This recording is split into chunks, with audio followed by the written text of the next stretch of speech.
específico. Na semana passada, a nossa viagem foi uma viagem panorâmica sobre o capítulo, mostrando o seu papel dentro do livro e outros aspectos também. Mas hoje vamos começar a jornada sobre o capítulo 35, olhando cada um dos versículos.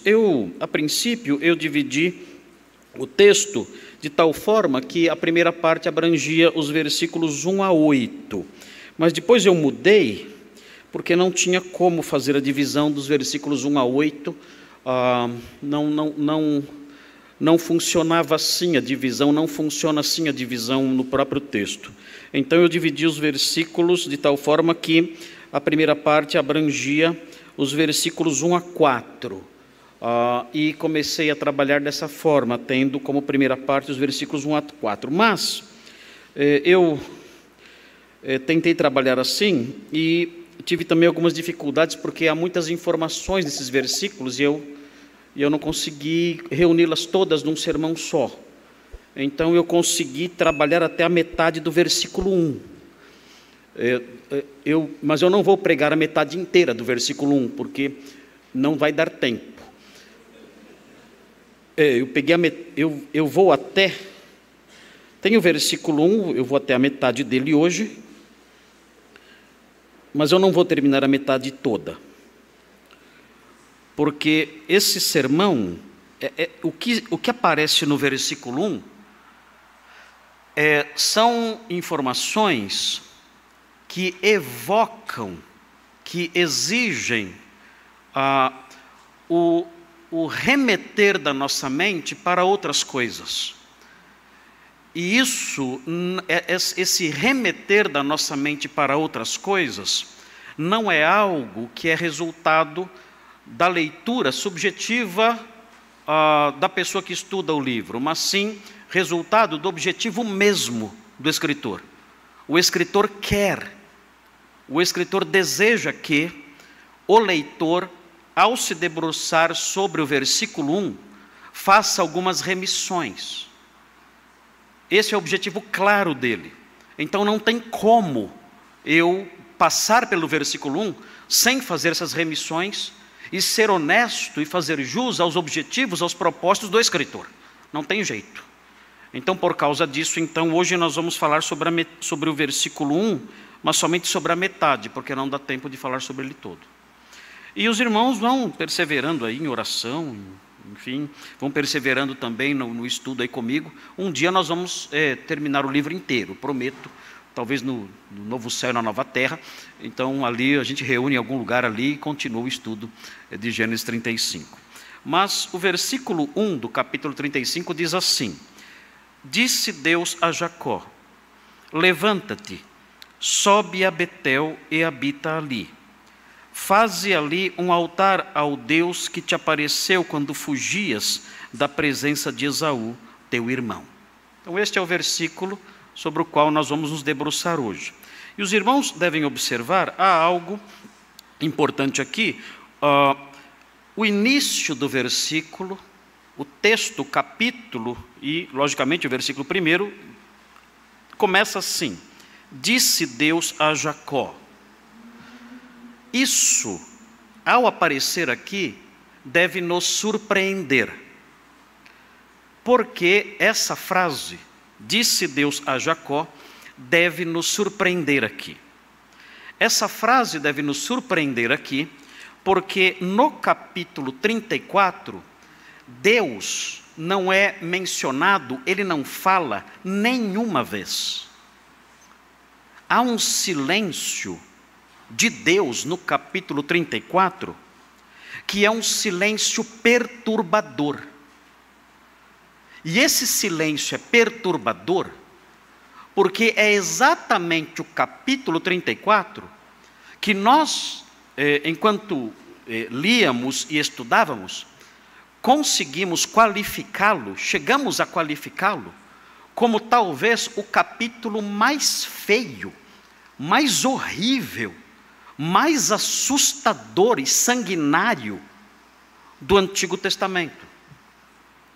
Porque nesse capítulo 34, nós temos a violação de uma jovem, nós temos a fraude dos irmãos de Diná, nós temos o massacre de toda uma população em Siquém. Nós temos o assassinato covarde por parte dos irmãos de Diná, dos filhos de Jacó. Nós temos o assassinato covarde de pessoas que tinham entrado num acordo com o povo ali, o povo nascente de Israel, e entrado num acordo de boa fé. Nós temos o saque de toda a cidade. Nós temos a escravização de mulheres e crianças. E isso tudo num contexto que não é um contexto de guerra. É um contexto de acordo pacífico. E nós nos deparamos com todas essas coisas horríveis no capítulo 34. E a nossa mente fica imaginando toda essa desgraça acontecendo. O capítulo termina com Jacó apavorado, dizendo: agora os povos ao redor, os cananeus ao redor, vão se reunir e vão me massacrar junto com a minha família.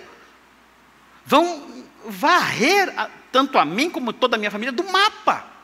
E assim termina o capítulo 34, com os irmãos de Diná, com os filhos de Jacó, censurando Jacó por causa da sua falta de uma atitude mais violenta contra os homens de Siquém. É assim que termina o capítulo. E um capítulo que tem nisso, nessa forma de terminar, não as suas partes mais horríveis. As partes mais horríveis eu mencionei. E no meio disso tudo, Deus não fala nada. Nada. Nada. Senhor, o Senhor não está vendo o que está acontecendo aqui? O Senhor não tem nada a dizer? Em face de tantas coisas horríveis, em face de tantos absurdos sendo cometidos aqui e coisas horríveis sendo feitas, o Senhor não diz nada? Não. Ele não diz nada. E depois disso tudo, então, nós chegamos no capítulo 35, e ele então fala. Disse Deus a Jacó. E nós olhamos então para o que ele vai dizer, lemos o versículo 1, e nos deparamos com 4 imperativos: levanta-te, sobe, habita, faze um altar. Nós nos deparamos com esses 4 imperativos, e nenhuma palavra sequer sobre o que havia acontecido antes. Nada. Nenhuma palavra de condenação, nenhuma emissão de qualquer juízo, nenhuma manifestação de reprovação em face do que havia acontecido. Absolutamente nada. Só 4 imperativos ligados ao fato de Jacó ter que dar continuidade às suas peregrinações. Só isso, nada mais. O que isso nos ensina? Que lições nós podemos extrair de algo assim? Será que o silêncio de Deus é didático? Será que o silêncio de Deus ensina? Será que o nosso Deus é tão maravilhoso que até no seu silêncio Ele é um guia, Ele é um mestre, Ele é alguém que transmite sabedoria ao seu povo, mesmo quando Ele se cala, Ele é assim? Será? Certamente sim. O nosso Deus transmite sabedoria, o nosso Deus transmite entendimento, o nosso Deus revela o modo como Ele age até quando Ele se cala. E quando nós vemos esse fenômeno acontecendo aqui, quando nós vemos o capítulo 34 passar, sem que ele sequer apareça, sem que ele sequer seja mencionado, e observamos a sua aparição, a sua manifestação no capítulo 35, de tal forma que ele não faz qualquer menção do que aconteceu antes, nós aprendemos que Deus, muitas vezes, e isso vai ser o que eu vou dizer agora, se harmoniza com a nossa experiência como crentes, Deus muitas vezes, em face do mal, do pecado, da injustiça, das mais terríveis maldades que o homem pode praticar, Deus muitas vezes não fala e não faz nada. É essa lição presente no silêncio de Deus que permeia o capítulo 34.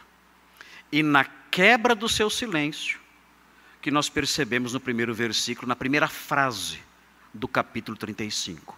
Nós temos que aprender essa lição. Muitas vezes, em face do mal, da injustiça, do pecado, dos mais terríveis crimes que acontecem na humanidade, na experiência humana, no drama humano ao nosso redor, Deus muitas vezes não faz e não fala nada. É isso que aprendemos aqui. E temos que, crentes que somos, e conhecedores de Deus que somos, pessoas que estão sendo instruídas no conhecimento de Deus, nós devemos assimilar essa lição. E ao assimilar essa lição, nós devemos reagir de formas diferentes. Primeiro, nós não devemos ficar indignados contra Deus em face do seu silêncio quando o mal impera. Nós não podemos dizer, Senhor, o Senhor não vai fazer nada, então o Senhor não existe. Senhor, o Senhor não vai fazer nada, então o Senhor não é justo. Esse é o modo de pensar dos incrédulos. Os incrédulos raciocinam assim. Se o mal existe, se o sofrimento existe, se a maldade existe, Deus não faz nada, então Deus não existe, ou se existe, é um Deus injusto. Assim os incrédulos pensam. Nós, diante do que aparece aqui no texto, nós percebemos essa realidade sendo narrada aqui, percebemos essa realidade da injustiça imperando, da maldade crescendo aqui, e Deus sem fazer nada, e o texto ainda o apresentando como um Deus atuante, poderoso, soberano e justo. E nós então cremos nisso. Nós cremos o nosso Deus soberano, que odeia o pecado, que odeia o mal. Muitas vezes somos instruídos nisso, não somente pela nossa experiência, mas somos instruídos nisso pela própria palavra dele. Textos como esse que está aqui diante de nós. Somos instruídos nesse sentido. Deus muitas vezes silencia e não age. E o mal cresce. Isso não deve nos deixar indignados. Nós devemos entender que Ele é sábio em tudo que faz e sábio em tudo que não faz. Ele é sábio em tudo que fala e sábio em tudo que não fala. E mais, esse silêncio de Deus em face do mal e a sua aparente inércia em face do mal pode também fazer com que algumas pessoas se sintam encorajadas a praticar o mal. Alguém pode dizer, eu fiz algo terrível e eu achei que o mundo iria desabar sobre a minha cabeça. Eu cometi um pecado abominável e aterrador, até eu mesmo me assustei com o pecado que eu cometi, eu achei que os céus iriam se abrir, e todas as maldições do universo iam cair sobre mim, todos os raios do céu iam cair sobre mim, e não aconteceu nada. No dia seguinte, eu acordei pela manhã, tomei meu café, fui trabalhar, e nada demais aconteceu. Então, em face disso, diante disso, eu não tenho que temer Deus nenhum. Eu posso continuar fazendo mal sem que nada aconteça. De forma que essa maneira de agir ou de não agir de Deus pode produzir coisas erradas em nós. Podemos ficar indignados, dizendo que Deus não é justo, que Deus não age, que Deus não pune o mal, e podemos até ser encorajados a fazer o que é mal, pensando: o Senhor não age, o Senhor não pune, eu não tenho que ter medo dele. Nós, como tenho enfatizado aqui, somos crentes. Nós aprendemos essas lições, e crentes que somos, com uma mente diferente, com uma mente renovada, com uma mente instruída pela verdade, nós reagimos de forma diferente. Nós pensamos de outro jeito. Nós dizemos: eu não entendo porque o capítulo 34 domina o mundo e Deus não faz nada. Eu não entendo, mas eu sei que Ele é justo, eu sei que Ele é bom, eu sei que Ele é poderoso. Eu não entendo o seu silêncio no capítulo 34, mas eu sei que um dia Ele se levantará. Eu sei que o meu Redentor vivo um dia se levantará e agirá. E mais, o fato de eu praticar o mal e muitas vezes eu não ser punido por isso, isso não deve me estimular nas sendas da iniquidade, a trilhar as sendas da iniquidade, a correr por essas sendas sentindo-me seguro. Não. Eu sei que se nada aconteceu comigo em face, diante daquilo que eu fiz de errado, eu sei que isso aconteceu porque Deus foi misericordioso. Porque eu sei que um dia Ele punirá todo o mal. Nós pensamos de outro jeito, de outra forma. Mas o texto que aparece diante de nós mostra isso. Mostra que Deus, muitas vezes, diante de situações horríveis, Deus não age, Deus não faz nada, Deus não diz nada. Vejam, no entanto, o que diz Lucas 18:7. Para que não nos enganemos achando que essa verdade esgota tudo. Não, isso é parte da verdade. A lição do silêncio de Deus presente no capítulo 34 é parte da verdade, não é a verdade toda. Vejam o que diz Lucas capítulo 18. Vamos aprender essas coisas para que não sejamos levados por nossas impressões e para que não sejamos levados pelas conclusões daqueles que não conhecem a Deus e seguem seus instintos, suas conclusões pessoais como se fossem verdadeiras. Vejam o que diz aqui em Lucas 18:7. É o Senhor Jesus fazendo uma pergunta retórica. Ele diz assim: não fará Deus justiça aos seus escolhidos, que a Ele clamam dia e noite, embora pareça demorado em defendê-los? Qual é a resposta a essa pergunta?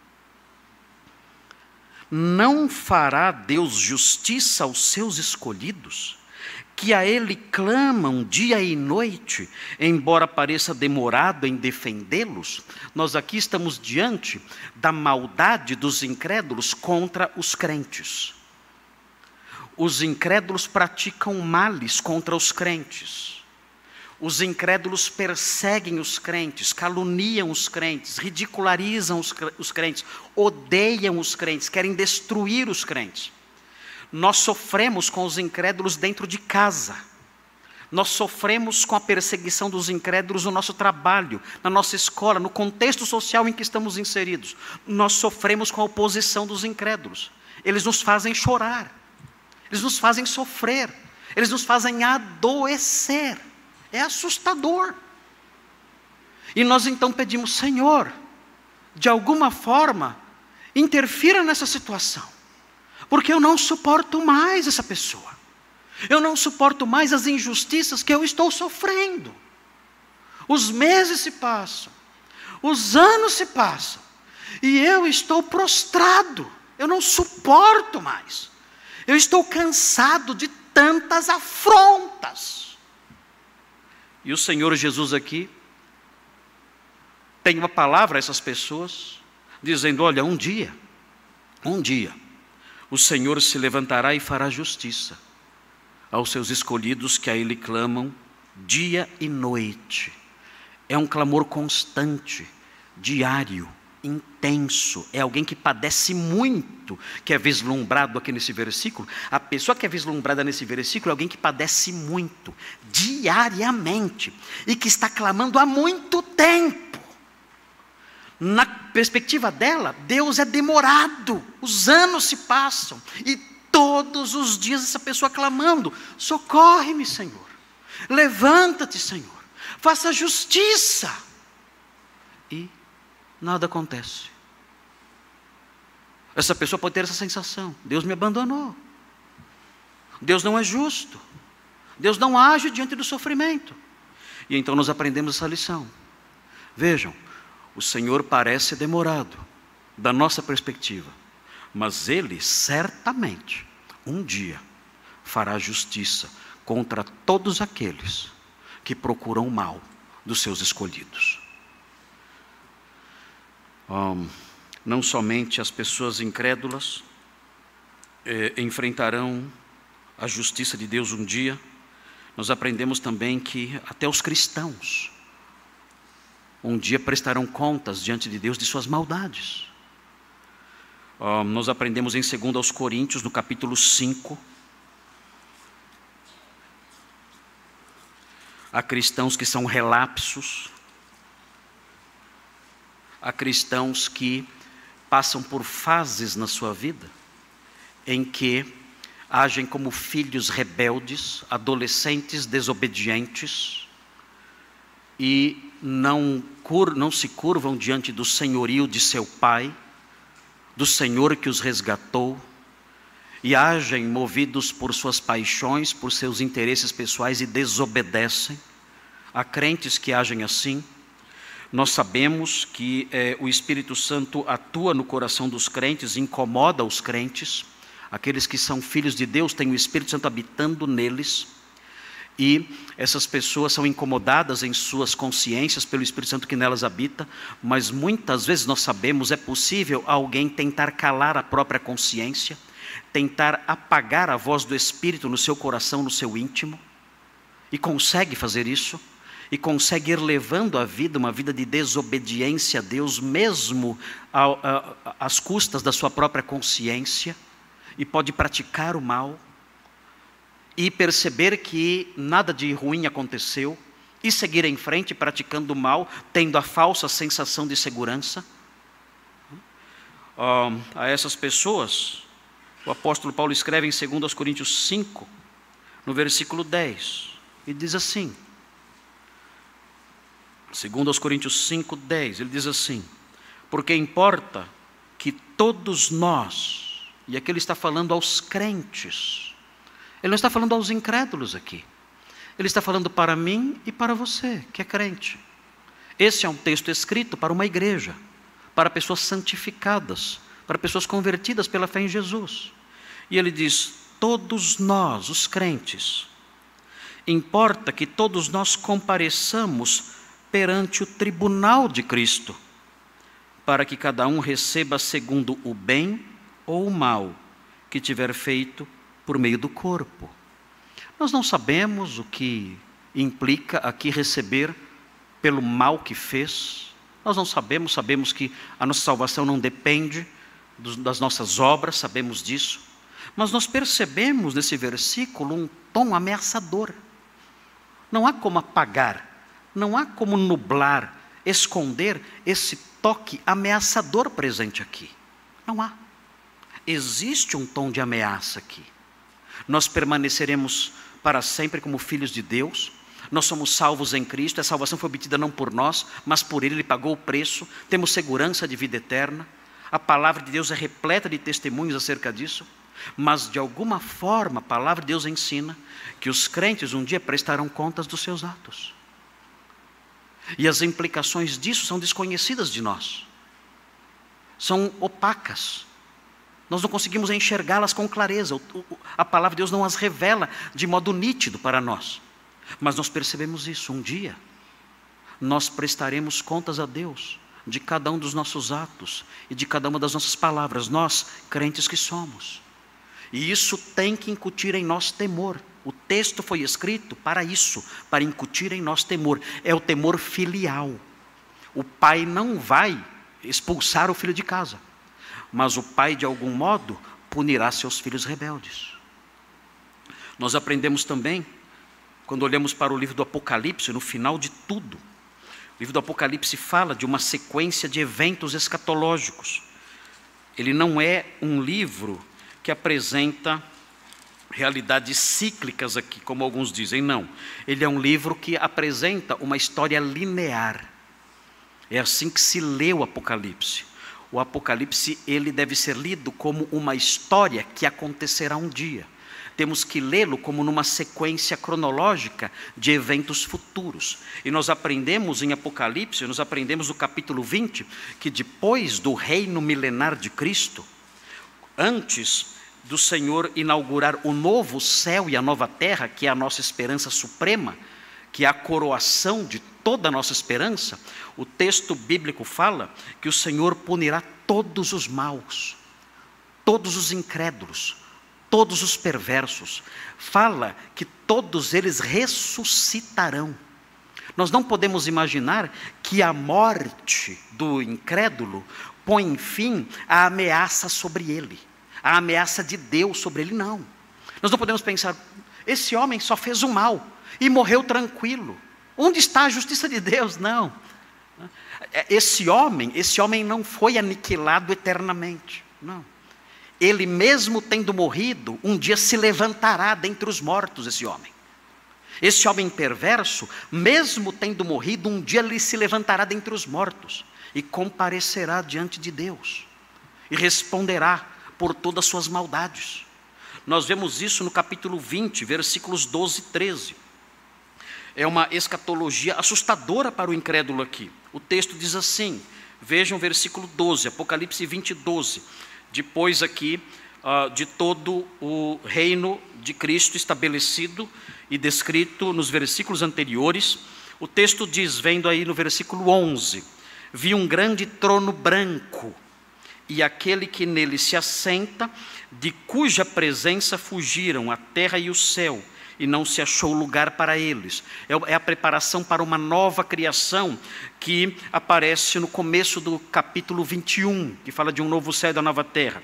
Aqui o Senhor estabelece aqui, revela aqui o seu trono nesse momento de virada para uma nova criação. E o texto diz no versículo 12, João, o vidente, como era chamado pelo menos antigamente, João o vidente, ele tem uma visão interessante do que acontece então. Ele fala, vi também os mortos, ele fala. Eu vi os mortos, os grandes e os pequenos, postos em pé diante do trono. Então se abriram livros, ainda outro livro, o livro da vida foi aberto, e os mortos foram julgados segundo as suas obras, conforme o que se achava escrito nos livros. Deu o mar os mortos que nele estavam. A morte e o além entregaram os mortos que neles havia, e foram julgados, um por um, segundo as suas obras. Então a morte e o inferno foram lançados para dentro do lago de fogo. Esta é a segunda morte, o lago de fogo. E se alguém não foi achado inscrito no livro da vida, esse foi lançado para dentro do lago de fogo. É aterrador isso. É a desgraça perene. É a eternização da desgraça. Então, quando nós vemos o silêncio de Deus em face do mal, quando nós vemos o capítulo 34 reinando no mundo e Deus sem fazer nada, isso não significa que esse silêncio é definitivo. Não é. Esse silêncio é temporário. Para nós, pode parecer definitivo. Podemos dizer, Deus nunca age, Deus nunca se levanta, até quando vai ser assim? Mas o Senhor tem o seu tempo certo, e um dia Ele colocará um ponto final no capítulo 34. E se levantará, e punirá todo o mal, todo. O mal praticado pelos incrédulos, de uma forma terrível, como vimos aqui, inclusive dos incrédulos que já morreram, e também tratará com o seu povo, fará justiça dentro da sua casa também. Muito bem, isso tudo nós podemos deduzir nós podemos concluir a partir da quebra do silêncio de Deus no começo do capítulo 35. Ficamos surpresos com a frase, disse Deus a Jacó. E não somente surpresos com a frase, depois de um silêncio tão prolongado, mas também com o conteúdo do que ele fala. Porque ele não fala nada condenando os maus. Ele não fala nada sobre os erros e maldades do capítulo anterior. Ele faz algo diferente. E o que ele faz, queridos, o que ele faz com que a análise desse versículo gere conclusões não somente teológicas. Tudo isso que eu disse para vocês até agora são conclusões teológicas. São conclusões ligadas ao que nós chamamos, numa área da teologia, nós chamamos de conclusões ligadas à teodiceia. Esse é o nome técnico da teologia ligada a essas verdades que acabei de mencionar. Que Deus um dia dará cabo do mal e fará justiça. O nome disso é teodiceia. São duas palavrinhas gregas, theos e dikaiosine, que é justiça. Ou theos e dikaios, que é justo. Deus é justo? Sim. A teodiceia afirma isso. É a afirmação da justiça de Deus, mesmo em face da injustiça que há no mundo.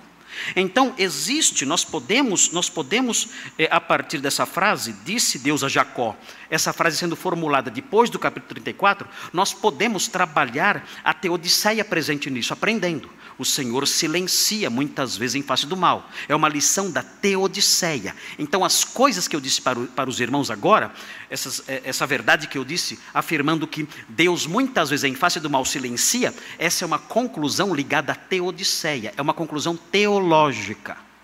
Ela tem implicações para a nossa vida? Tem, porque ela nos conforta.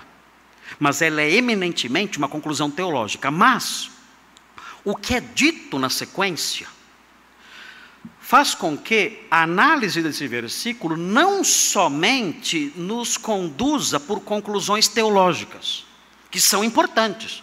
Cuidado com o ensino que há aí fora, de que teologia não serve para nada. Meu Deus, a teologia é a base de toda a nossa vida cristã. Mas a sequência do versículo nos conduz numa direção que faz com que a exposição dele tome contornos mais pastorais. Não tão teológicos, mas predominantemente pastorais. Por quê? Porque Deus diz essas coisas num contexto específico, num contexto de medo. E é muito importante observar isso. Isso que Deus fala, depois da frase, disse Deus a Jacó, isso que ele fala num contexto em que Jacó está apavorado. Vejam o versículo 30, fala assim, então disse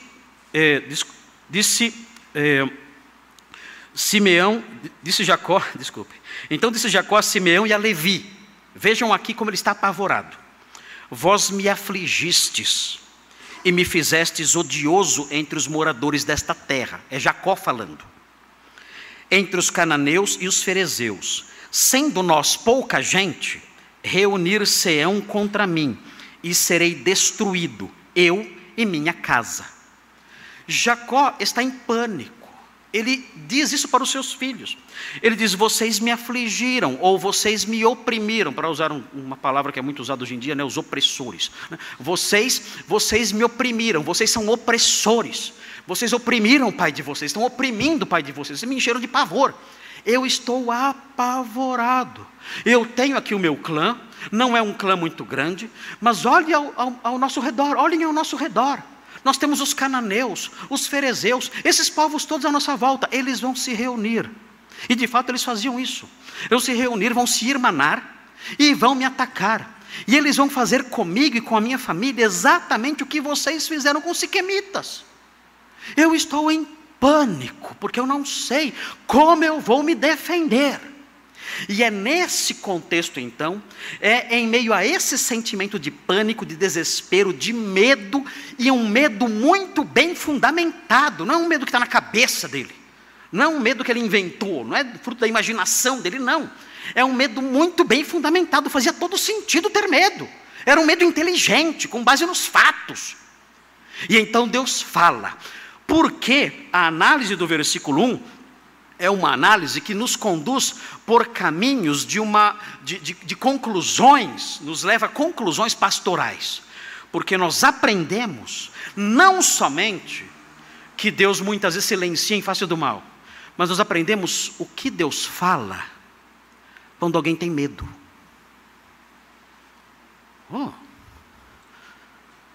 Isso é muito importante para nós. Eu quero aprender o que Deus fala quando alguém tem medo. Por quê? Porque às vezes eu tenho medo. É errado ter medo? Não. O medo de Jacó era errado? Não. Era um medo inteligente. É errado ter medo? Não. É errado ter medo. E nós temos medo, faz parte da nossa experiência, do nosso drama neste mundo, ter medo. Mas nós não podemos chegar ao ponto de sermos paralisados e dominados pelo medo. E para que isso não aconteça, como Deus age, o que Ele fala. Eu tenho que aprender isso. Eu tenho que aprender o que Deus diz, o que Deus disse quando Ele viu um homem com medo. Quando Deus viu um homem com medo, quando Ele viu Jacó com medo, Ele falou. Eu quero saber o que Ele falou. Porque o que Ele falou tinha por propósito, entre outras coisas, apaziguar o coração de Jacó. E é importante isso para nós.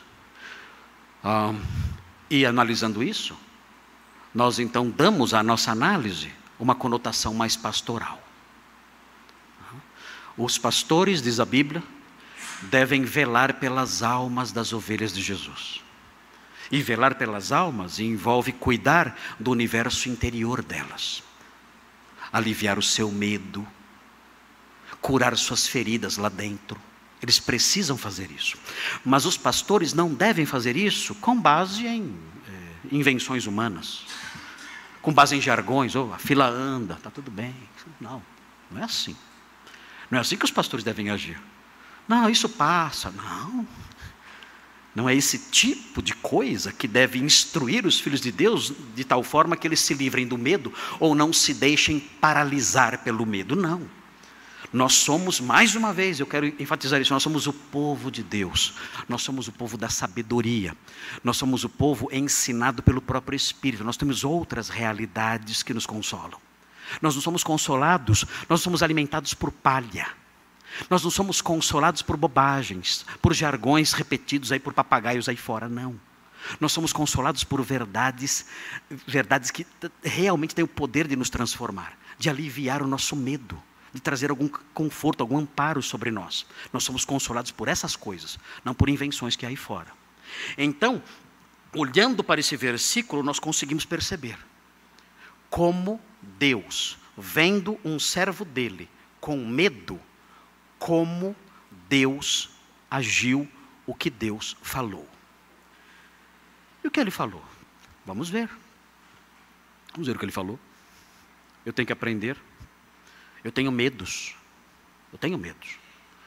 Toda vez que eu vou ao médico, eu volto com medo. Porque sempre tem uma notícia ruim. Sempre. Eu faço um exame, o médico vê o exame, ele diz assim para mim: seu Marcos, está tudo bem com você? Parabéns, está tudo bem. Mas, eu falo, estava demorando o seu mas. Aí ele completa a frase e eu saio do médico então com um medinho. Onde isso vai dar? O que vai acontecer? Então, essa é a nossa experiência aqui. Nós temos medo do futuro. Nós temos medo da violência. Nós temos medo da velhice. Temos medo das enfermidades. Temos medo de várias coisas. Do que pode acontecer conosco, com as pessoas que nós amamos. Nós temos esse sentimento. E muitos desses sentimentos, eles estão ligados a fatores que são reais, verdadeiros, são justificáveis.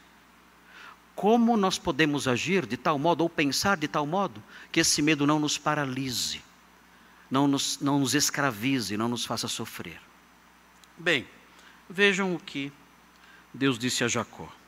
Deus disse o seguinte a Jacó, nesse contexto, Deus disse o seguinte a Jacó: levanta-te, sobe a Betel e habita ali. Por quê? De que modo essa ordem faz com que Jacó se sinta mais seguro? Bem, nós temos que lembrar de Betel. Eu tenho que voltar para o capítulo 28 e pregar tudo de novo, do 28 até... Não vou fazer isso, judiar de vocês. Mas nós temos que lembrar o que aconteceu em Betel. Deus deu uma ordem a Jacó: levanta-te, sobe a Betel e habita ali. Há 3 imperativos aqui. Levanta-te, sobe a Betel e habita ali. De que modo essas palavras ajudaram Jacó a enfrentar o horror que estava à sua volta? O horror que dominava o seu coração. O pânico, o desespero. De que modo essas palavras ajudaram Jacó a não ser petrificado, paralisado pelo medo? Muito simples. Se os irmãos voltarem às páginas da Bíblia, ao capítulo 28, os irmãos entenderão de que modo a lembrança de Betel ajudou Jacó naquela hora. Eu vou mencionar 2 realidades ligadas a Betel hoje, só 2. Semana que vem eu continuo. Mas vejam, a primeira lembrança que deveria vir à mente de Jacó, no meio ali do seu desespero, a primeira lembrança que deveria servir para confortá-lo e consolá-lo, está no capítulo 28, versículo 12. E não sou eu que estou criando essa conexão. Essa conexão existe no texto e essa conexão foi percebida por teólogos do passado. Eu só estou repetindo o que teólogos de 500 anos atrás já falaram. Os irmãos estão ouvindo um sermão aqui de mais ou menos 500 anos. Então vejam o que diz aqui o versículo 12. Versículo 12 fala assim: e sonhou. Quem está sonhando é Jacó. Jacó está sonhando. E sonhou. E vejam com o que ele sonhou. Eis posta na terra uma escada, cujo topo atingia o céu, e os anjos de Deus subiam e desciam por ela. Essa era a primeira lembrança que deveria vir à mente de Jacó no meio do seu desespero. Ele se lembrar da glória de Deus, e não somente da sua glória gigantesca, indizível, imensurável, não somente isso, mas além da lembrança da sua glória, do seu poder, da sua força, assistida ali por anjos. Além disso, saber que esse Deus que é poderoso, grandioso e glorioso, ele é imanente. E o que significa imanente? Ele interfere no mundo, nos assuntos do mundo. E como eu sei que esse texto mostra que ele é imanente, o texto fala que havia uma escada ligando a terra ao céu. Então Jacó deveria se lembrar disso. Quando Deus disse: levanta-te, sobe a Betel, imediatamente ao dizer essa palavra, Betel, ao dizer esse nome, Betel, ao dizer isso, Jacó imediatamente deveria lembrar da grandeza, da glória, da força de Deus, rodeado ali por anjos poderosíssimos. E esse Deus não é um Deus que está distante, sendo um ser inatingível, não. Há uma escada ligando o céu e a terra. Esse Deus interfere no drama humano, ele interfere nos assuntos humanos. Esse Deus poderosíssimo é um Deus que cria uma ponte entre si e a história da humanidade. Então eu me lembro disso. Ei, Jacó, calma. Calma, Jacó. Lembre-se de Betel. Há um Deus no céu. E esse Deus é um Deus imenso, gloriosíssimo, cercado de querubins. A sua glória enche o universo.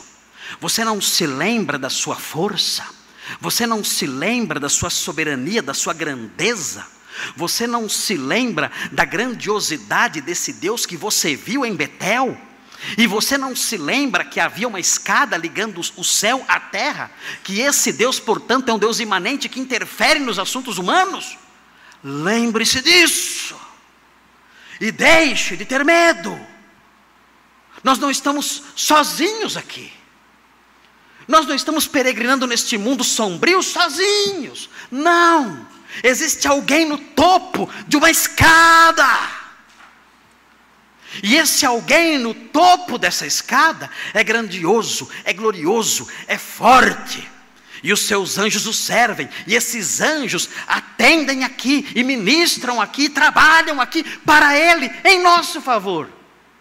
Calma, não se desespere, descanse e siga em frente. Não se esqueça que Deus é assim, é um Deus soberano, grandioso e glorioso.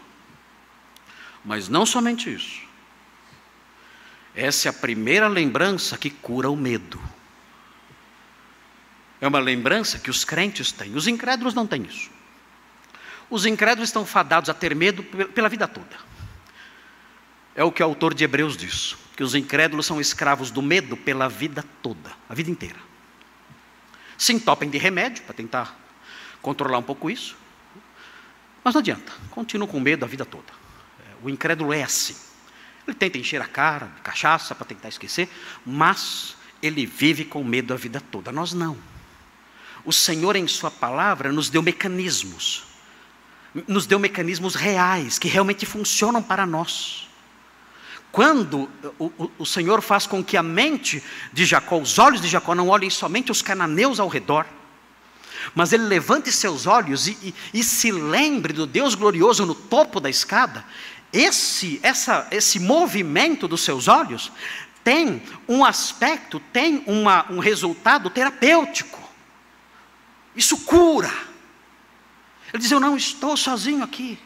Antes eu só olhava os cananeus e os ferezeus à minha volta, querendo me destruir. Agora não. Agora eu levantei meus olhos. E eu vejo, agora eu me lembro agora desse Deus glorioso, cercado de anjos, de força, de poder. E eu me lembro que Ele interfere aqui. Há uma escada.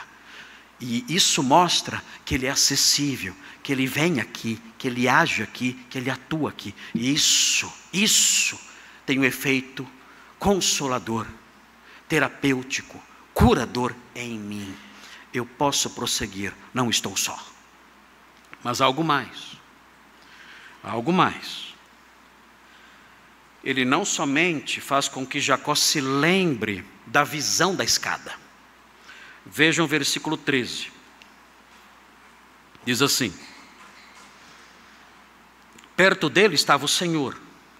Ele disse: eu sou o Senhor, Deus de Abraão teu pai, e Deus de Isaque. A terra em que agora estás deitado, eu te darei, a ti e a tua descendência. 14. A tua descendência será como o pó da terra. Estender-te-ás para o ocidente, para o oriente, para o norte e para o sul. Em ti e na tua descendência serão abençoadas todas as famílias da terra.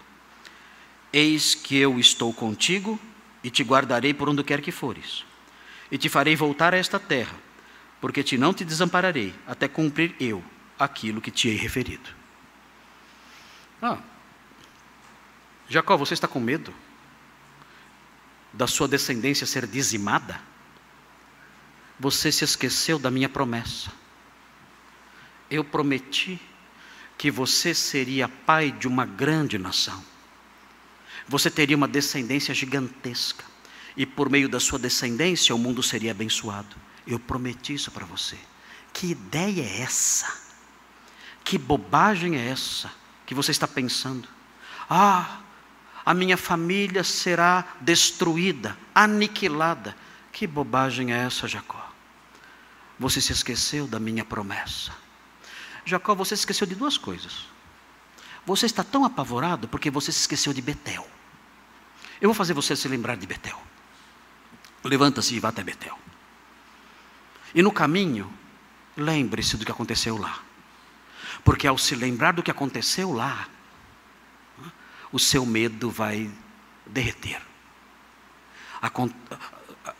Lembrando-se do que aconteceu lá, o seu medo vai sumir. Você vai se lembrar quem eu sou. a minha força, minha grandeza e a minha glória.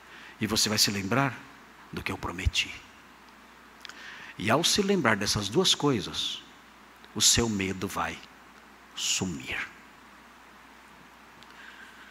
Ok. Aprendemos uma lição maravilhosa aqui. Meu sermão acabou. Que lindo isso. Aprendemos as duas lembranças curadoras. Aprendemos as duas lembranças consolatórias. Aprendemos as duas lembranças terapêuticas. Aprendemos as duas lembranças que nos trazem conforto. Quais são elas? Eu me lembro quem Deus é, a sua glória, sua força e seu poder e a sua imanência. E eu me lembro das suas promessas. E tendo isso, duas lembranças que os incrédulos não podem ter, o meu coração é apaziguado. É interessante observar como essas duas coisas de algum modo se aplicam a nós também. Esses dois elementos, esses dois remédios que Deus deu a Jacó, são dois remédios que nós podemos tomar também. Vejam, a palavra de Deus diz em Hebreus 1, fala sobre aqueles anjos que subiam e desciam a escada de Jacó. Em Hebreus 1, 13 e 14, quando nós nos lembramos disso, nós aprendemos que podemos seguir seguros, que o Senhor trabalha por nós. Diz assim, Hebreus 1, 13 e 14. Ora, Hebreus 1, 13 e 14, vejam que lindo isso. Os mesmos anjos que Jacó viu naquela escada, são mencionados aqui. Ora, a qual dos anjos jamais disse, assenta-te à minha direita até que eu ponha os teus inimigos por estrado dos teus pés?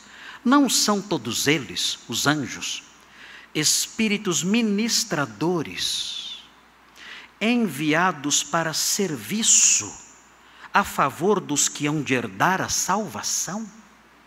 Uma pergunta retórica de novo.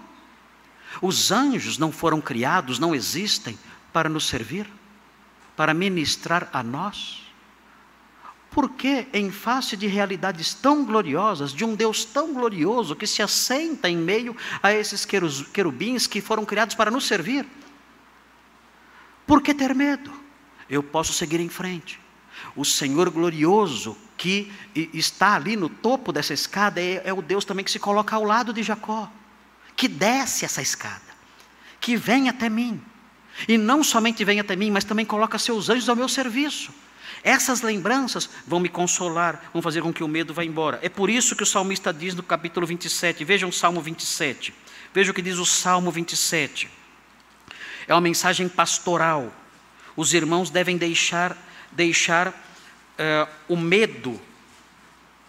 medo paralisante de lado, o medo que lança os homens dentro de um calabouço, de angústia, de desespero, de desânimo, de inércia. Os irmãos, os crentes devem deixar isso de lado.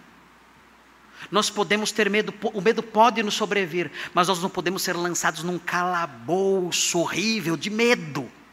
E isso nós podemos evitar lembrando dessas coisas, da glória de Deus, da sua grandeza, do seu poder. Vejam o que o salmista diz no capítulo 27, ele se lembra do Deus poderoso, ele fala, o Senhor, 27:1, Salmo 27:1, o Senhor é a minha luz e a minha salvação, Ele é o meu Deus poderoso, santo, puro, aquele que socorre, e diz, de quem terei medo? O Senhor é a fortaleza da minha vida, a quem temerei? Quando malfeitores me sobrevêm para me destruir, meus opressores e inimigos, eles é que tropeçam e caem. Ainda que um exército se acampe contra mim, não se atemorizará o meu coração. E se estourar contra a minha guerra, ainda assim terei confiança. Ele diz, eu tenho um Deus no céu, eu não preciso viver com medo. O Salmo 118:6 é repetido, ele é citado também no Novo Testamento, o Salmo 118:6, diz assim, o Senhor está comigo, não temerei, que me poderá fazer o homem? Nós podemos nos lembrar de Betel, o Senhor está conosco, o Senhor interfere nos nossos assuntos. O apóstolo Paulo diz em Romanos 8:31, se Deus é por nós, como termina o versículo? Resposta: ninguém. Se Deus é por nós, Romanos 8,31, quem será contra nós? E não somente isso.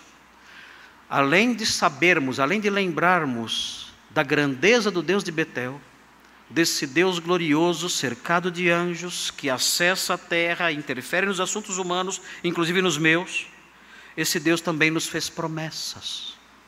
E temos que lembrar das promessas. Jacó se lembrou da promessa feita em Betel: a sua descendência será um veículo de bênçãos. Jacó, não tenha medo. A sua descendência não será destruída, ela será um veículo de bênçãos. Você esqueceu as minhas promessas.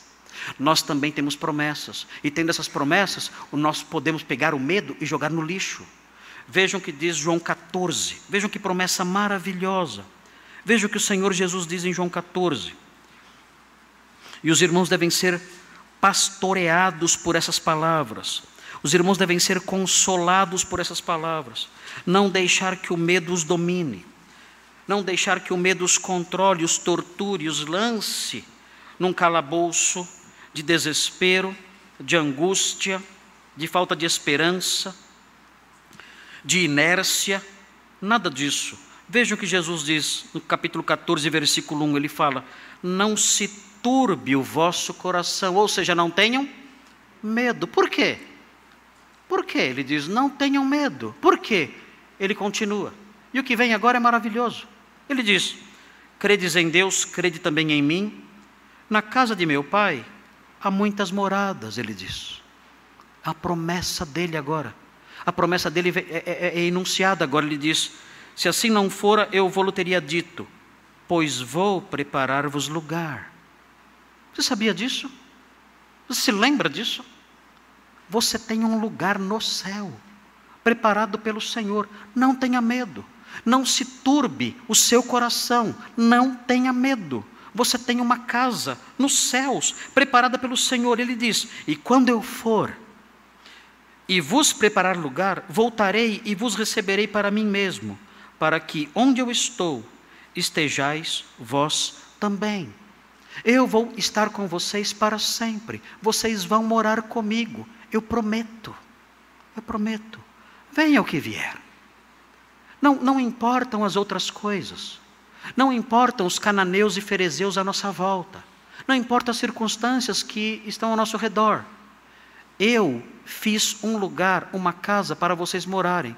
E vocês vão andar comigo e viver comigo para sempre. Eu vou estar com vocês para sempre. E o texto prossegue: e vós sabeis o caminho para onde eu vou. Disse-lhe Tomé: Senhor, não sabemos para onde vais. Como saber o caminho? Versículo 6, respondeu-lhe Jesus: eu sou o caminho, e a verdade e a vida. Ninguém vem ao Pai senão por mim.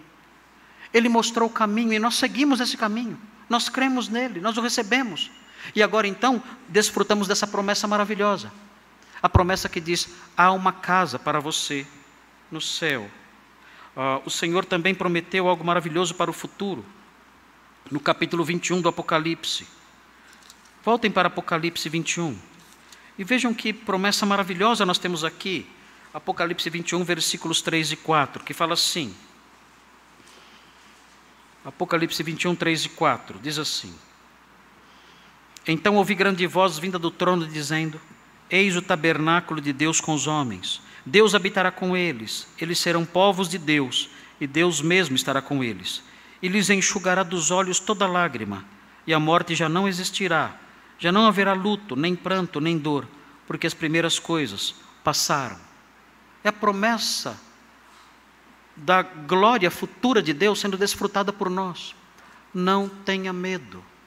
Há um futuro maravilhoso reservado para você, num novo céu, numa nova terra, onde não há lágrimas, onde não há pranto, onde não há dor.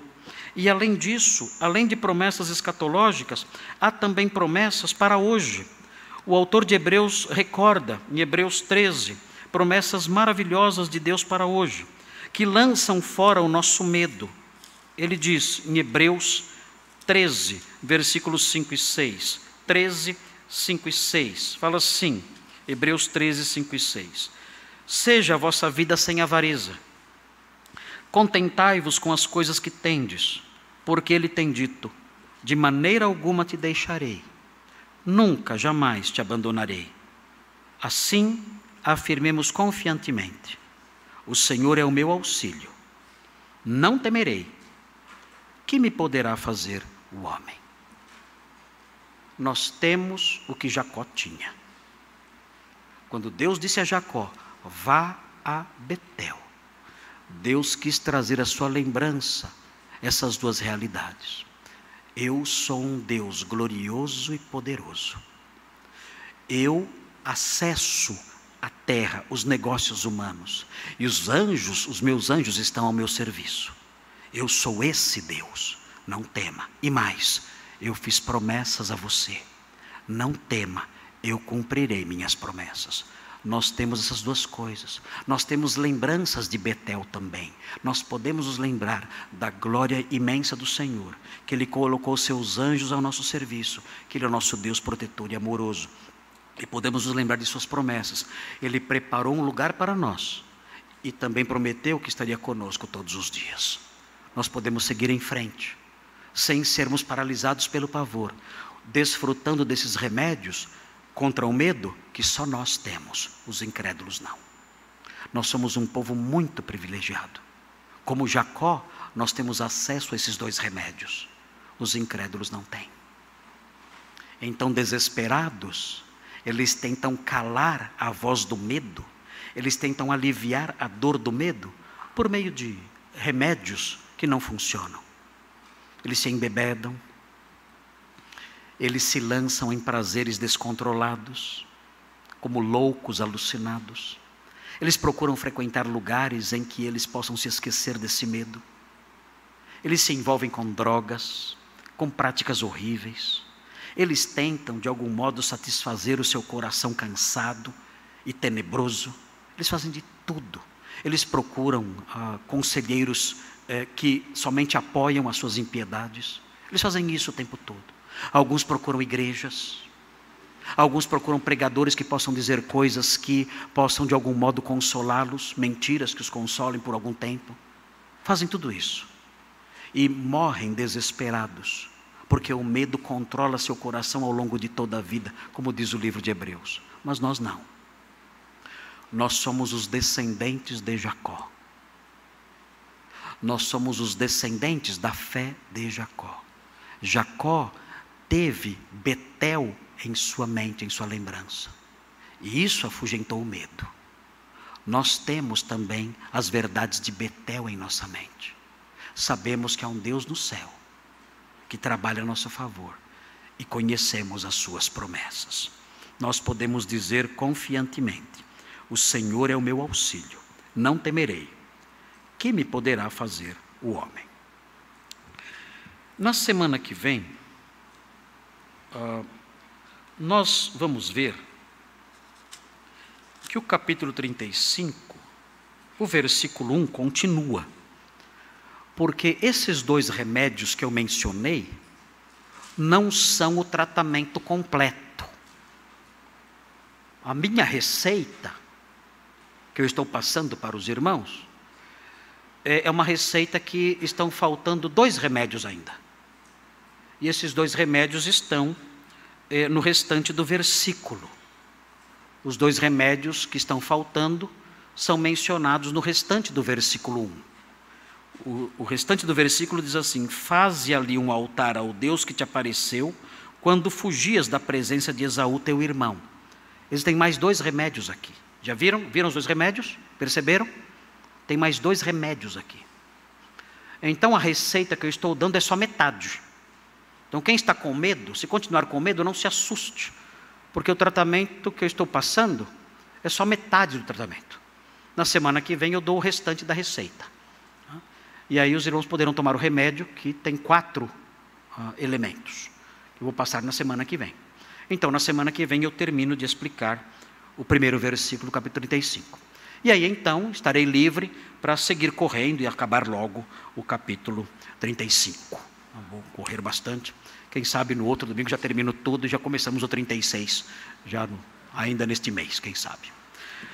Queridos, vamos orar ao nosso Deus agradecendo, porque o Senhor não nos deixou privados de nada. Em Cristo nós temos tudo de que precisamos, tudo. O Senhor é absolutamente suficiente para nós. O Senhor nos deu tudo, tudo. Na sua palavra nós temos tudo, o verdadeiro remédio para tudo. Nós somos o seu povo, Ele é o nosso Pai poderoso, e Ele não deixou os seus filhos abandonados, sem recursos para enfrentar o drama desta vida. Não deixou. Nós podemos acessar essas coisas e desfrutar de verdadeira paz em sua palavra, observando essas verdades. Vamos orar. Senhor Deus, obrigado por esse versículo que temos estudado. Obrigado porque nele aprendemos como o Senhor agiu quando viu Jacó com medo. E isso nos instrui de uma forma muito útil, ó Deus, porque nós vivemos dias difíceis. Nós olhamos ao nosso redor e vemos os cananeus, vemos os ferezeus, vemos as ameaças à nossa volta, vemos homens cruéis, vemos perigos os mais diversos, isso sem falar dos problemas comuns da vida. Ó Deus, tantas vezes nos vemos diante do medo, ficamos assustados, tristes, abatidos, corremos o risco de desistir, de ficarmos inertes, paralisados, atônitos diante de coisas que nos assustam. Mas quando olhamos para a sua palavra, nós aprendemos como o Senhor lidou com um homem que estava se sentindo assim. E a forma como o Senhor lidou com ele é instrutiva, é didática, nos ensina, nos mostra, ó Deus, coisas que podem nos ajudar e efetivamente nos ajudam. Obrigado porque um dia fomos salvos por Jesus. Obrigado porque isso mudou a nossa vida. E obrigado porque, pertencendo ao seu povo agora, podemos prosseguir desfrutando dessas bênçãos que o Senhor preparou para o seu povo. Obrigado por isso. Continua a nos falar, a nos ensinar e a nos instruir, para que não sejamos como os ignorantes, que não têm elementos para pensar e para viver. Obrigado porque o Senhor nos ajuda, nos ensina, nos instrui. Ajuda-nos para que assimilemos a sua instrução e assim vivamos neste mundo de modo sábio, com serenidade, tranquilidade e verdadeira paz. Pedimos essas bênçãos em nome de Jesus, o Salvador. Amém.